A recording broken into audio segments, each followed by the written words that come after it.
नमस्ते दोस्तों। अभी पितृपक्ष शुरू हो गया है और हमारे पितरों के निमित्त दान तर्पण भी शुरू हो गया है। लोग अपने पितरों के तिथि के ऊपर दान और तर्पण करेंगे।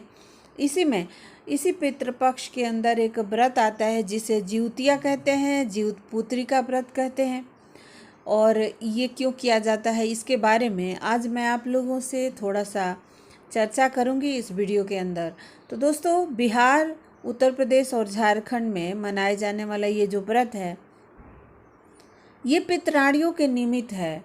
आप लोग जानते हैं कि पितृपक्ष में पितरों की पूजा होती है, लेकिन हमारी जो महिला पितराणी है उनके निमित्त ये व्रत है। और भारत में सनातन धर्म में हम लोग हर चीज़ का ग्रेटिट्यूड करते हैं, अपना कृतार्थ करते हैं, और उसी में से एक है ये जिउतिया, जो हम अपने महिला पितराणियों के लिए दान तर्पण और उनको खुश करने की कोशिश करते हैं।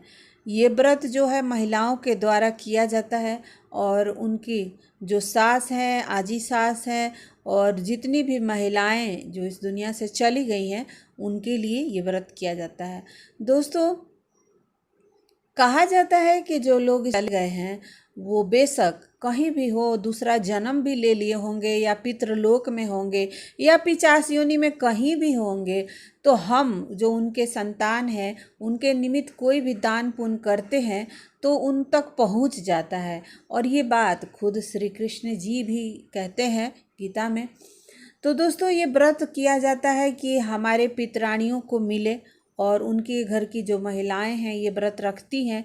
इस व्रत में नियम है कुछ, नहा खा शुरू होता है। इस दिन बाल धोकर महिलाएं नहाती हैं और जिस दिन नहाती हैं उस दिन भी वो राशन जो होता है जैसे कि आटा, सब्जी, मसाले, ये सब छूती हैं अपने हाथ से और ब्राह्मणों को दान देती हैं। उसके बाद वो 24 घंटा तक भूखे रहती हैं। रात में 3 बजे रात में वो अपनी पितराणियों के लिए भोजन देती हैं। अपने छत के ऊपर तरह तरह के भोजन बनाकर और वो अपनी पितराणियों के लिए रख जाती हैं छत के ऊपर। और मान्यता है कि उनके पितराणी आते हैं वो भोजन खाने के लिए। तो इस व्रत में खास करके मड़ुआ, जिसको रागी कहा जाता है, वो और तोरी, जिसे सतपुतिया कहते हैं बिहार में, और नोनी साग खाने की परंपरा है।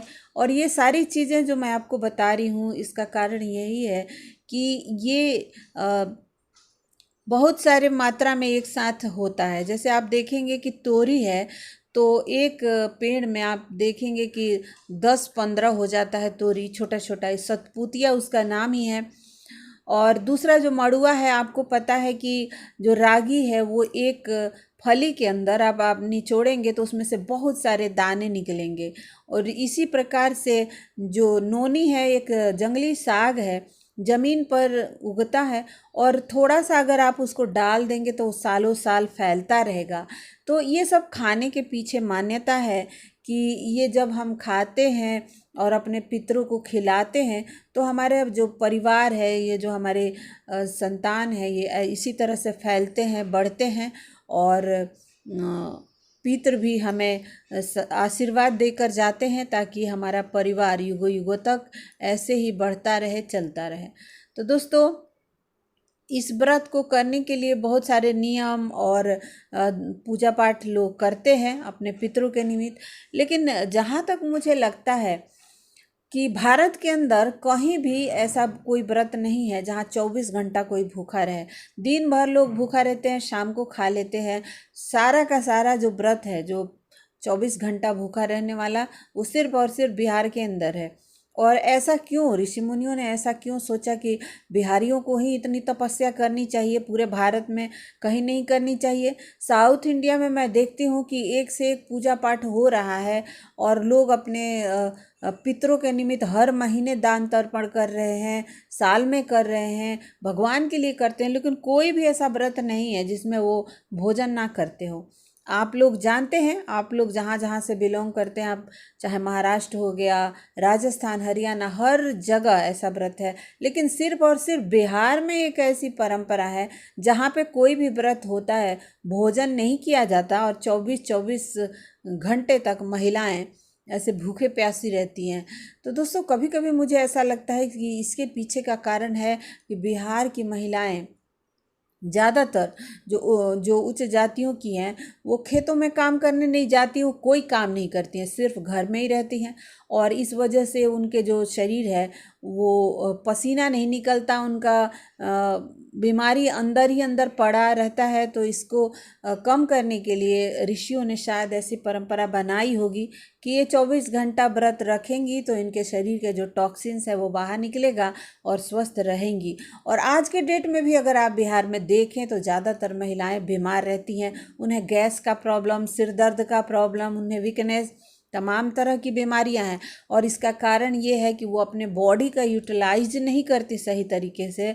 और पहले तो बहुत घूंघट प्रथा था, हालांकि पहले चक्की चलाना और धान वान लोग घर में ही कूटते पीटते थे, लेकिन फिर भी वो ज़्यादा नहीं था। आप दूसरे राज्यों में जाकर देखें, महिलाएं खेत में काम कर रही हैं, महिलाएं बाहर जा रही हैं, भाग दौड़, घूंघट प्रथा नहीं है।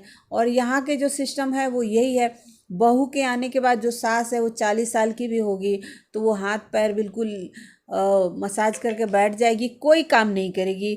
उसको ऐसा लगेगा कि उसकी बहू आ गई, अब मुझे कुछ नहीं करना चाहिए। वहीं आप देखिए दूसरे राज्यों में 80-80 साल की महिलाएं अपना खाना खुद बना रही हैं, वो घर का काम कर रही हैं, वो बिजी रहती हैं और मेंटली फिजिकली वो स्ट्रांग भी रहती हैं।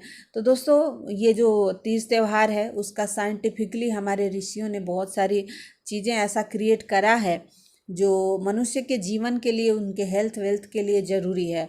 और उसी में से ये एक व्रत है जो किया जाता है। और देखिए, अगर आप नहीं व्रत रख सकते, आप किसी भी राज्य के हैं, अगर जिउतिया नहीं करते हैं, तो आप क्या करें कि आपके पितृ जो इस दुनिया से चले गए हैं वो आपको आशीर्वाद दें।